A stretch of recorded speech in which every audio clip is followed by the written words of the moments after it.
각이라고 하는 것에 대해서 공부를 했었는데, 각이란 한 점에서 시작하는 두 개의 반직선이 이루는 도형을 각이라고 부릅니다. 크기로 얘기할 수도 있고, 각 AOB, 각 BOA 또는 각의 꼭지점 각 O 이런 식으로 설명을 했었습니다. 그런데 이 각이라고 하는 것은 중요한 게 몇 가지 성질이 있습니다. 그 성질에 대해서 오늘 알아보려고 합니다. 일단 처음 우리가 할 것은 막곡지각이라고 하는 겁니다. 막곡지각이란 일단 먼저 교각을 알아보죠. 교각이란 교선, 교점 했던 것을 떠올려 보면 됩니다. 두 직선이 한 점에서 만날 때 생기는 각이 생기는데요. 자, 서로 다른 두 직선이 한 점에서 만날 때 생기는 네 개의 각. 여기 오른쪽에 나와 있습니다. A, B, C, D 요 네 개의 각을 우리는 교각이라고 합니다. 두 직선이 만나서 생기는 각이다라고 해서 교각이라고 하고, A하고 C는 서로 마주보고 있죠. 마주보고 있다라고 해서 마주보고 있다라는 것을 줄여 맞이라는 표현을 쓴 겁니다. 그래서 맞꼭지각, B하고 D가 서로 마주보고 있는 막곡지각이 됩니다. 자, 이번엔 그림을 좀 다르게 한번 그려보겠습니다. 이렇게 그렸을 때, 자, 여기가 각 A, 여기가 각 C. 어때요? 여기가 각 B, 각 D. 지금 위에 있는 거랑 그림을 좀 다르게 그렸는데, 여러분들이 두 개의 직선을 그리고 서로 마주보고 있는 각을 막곡지각으로 했을 때, 직관적으로 느끼는 대로 생각해보면 A하고 C의 크기가 같아 보입니다. 여기도 각 A와 각 C가 같아 보이죠.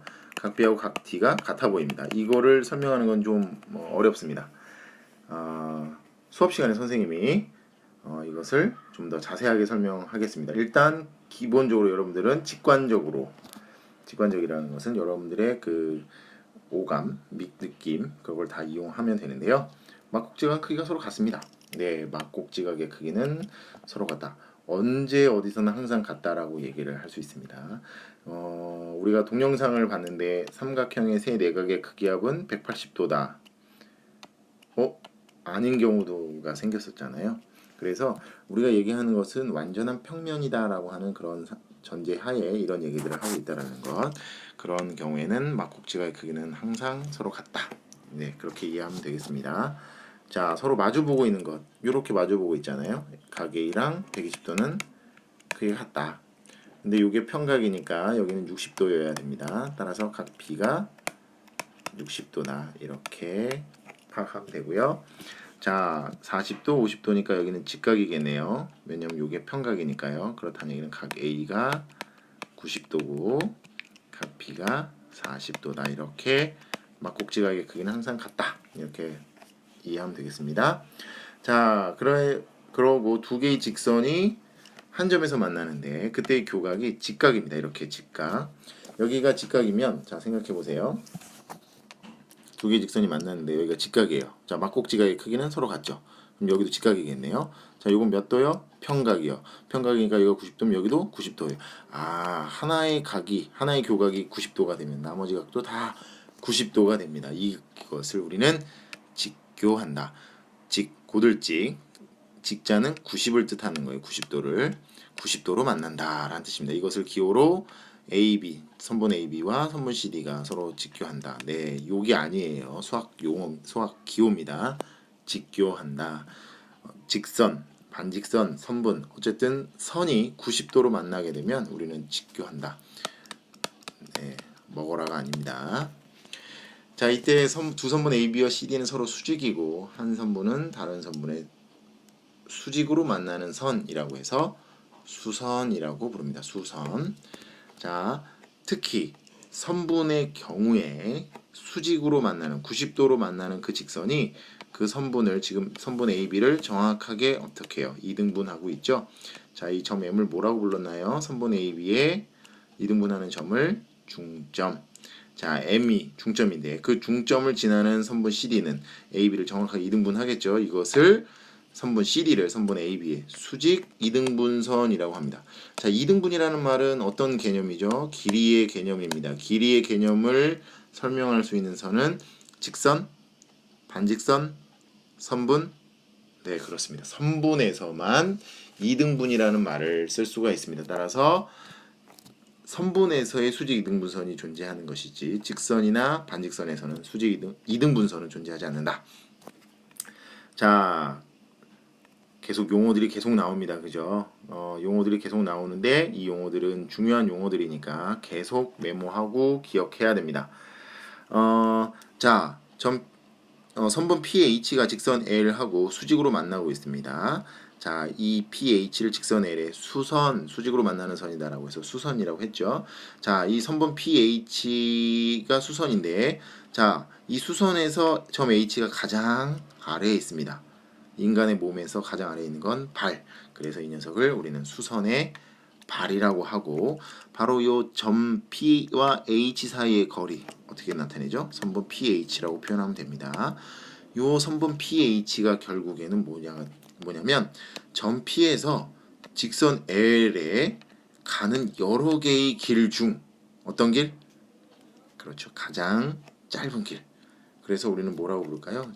선분 PH가 점 P에서 직선 L까지의 자, 선분은 도형이기도 하지만 거리를 설명하기도 했었죠.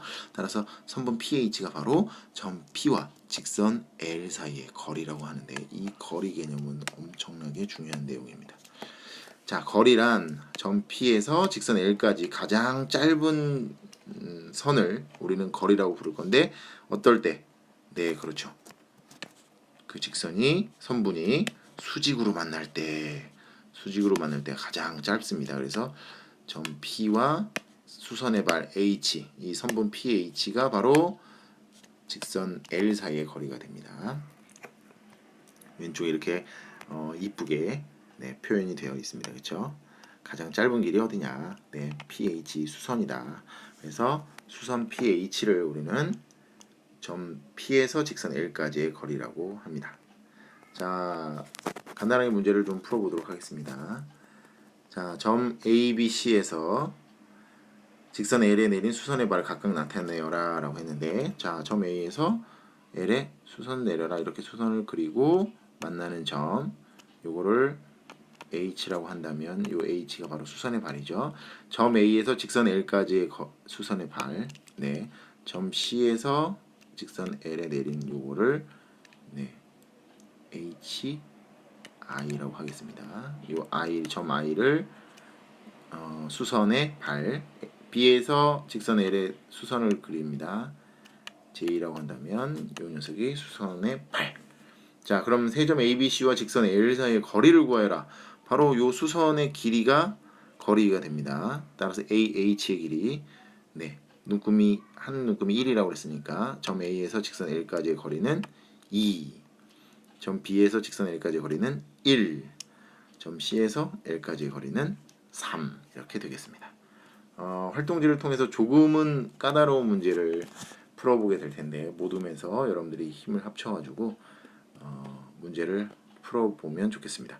A에서 C로 가는 길 중에 직선 L 위에 있는 어떤 점을 지나서 가는 최단 거리를 구하는 문제입니다. 네, 좀 어렵긴 하지만 힘을 합쳐서 잘 풀 수 있었으면 좋겠습니다. 일단 막곡지각이 왜 같은지에 대해서 수학적 설명은 수업 시간에 조금 더 설명하도록 하겠습니다. 이상 마치도록 하겠습니다.